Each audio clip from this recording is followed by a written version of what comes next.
নমস্কার বন্ধুরা, শুভ সকাল। কেমন আছো তোমরা সবাই? আমরা তো খুব ভালো আছি। আজকে দুপুরের রান্নাবান্নাতে রয়েছে লোটে মাছ।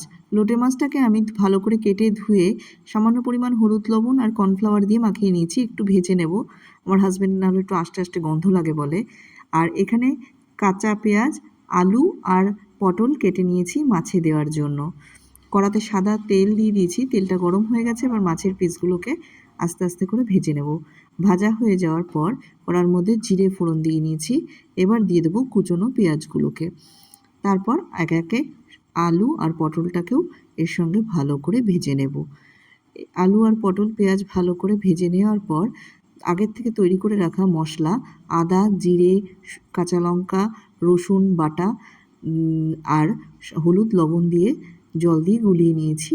এই মশলাটাকে এবার এর মধ্যে দিয়ে ভালো করে কষিয়ে নেব, যাতে মশলার কাঁচা গন্ধ নষ্ট হয়ে যায়। কারা কারা লোটে মাছ খেতে পছন্দ করো বন্ধুরা, কমেন্টে অবশ্যই জানিও। আমার তো লোটে মাছ খুব ভালো লাগে। আমি সব খেতেই ভালোবাসি, শুধু লোটে মাছ না, যাবতীয় যা হয় সব সবজি, সব খাবার খেতে পছন্দ করি। এবার লোটে মাছটা দিয়ে ভালো করে কষিয়ে নিয়েছি। এবার এর মধ্যে দিয়ে দেবো সামান্য পরিমাণ জল। মাছটাও গলে যাবে, তখন তার ভেতরের জল বেরিয়ে যাবে পুরো। ওর জন্য সামান্য পরিমাণ জল দেব। একবারে মাখা মাখা হবে। মাছটাকে একটু ঘেটে নেব এর মধ্যে। অনেকে গোটা গোটাও রান্না করে, আমিও করি। আজকে একটু ঘেটে মাখা মাখা মতন করব।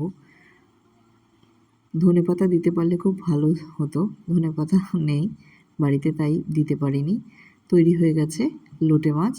এবার ওপর থেকে ছিটিয়ে দিয়েছি গরম মশলা গুঁড়ো, যেটা রেকর্ড করতে ভুলে গেছি বন্ধুরা।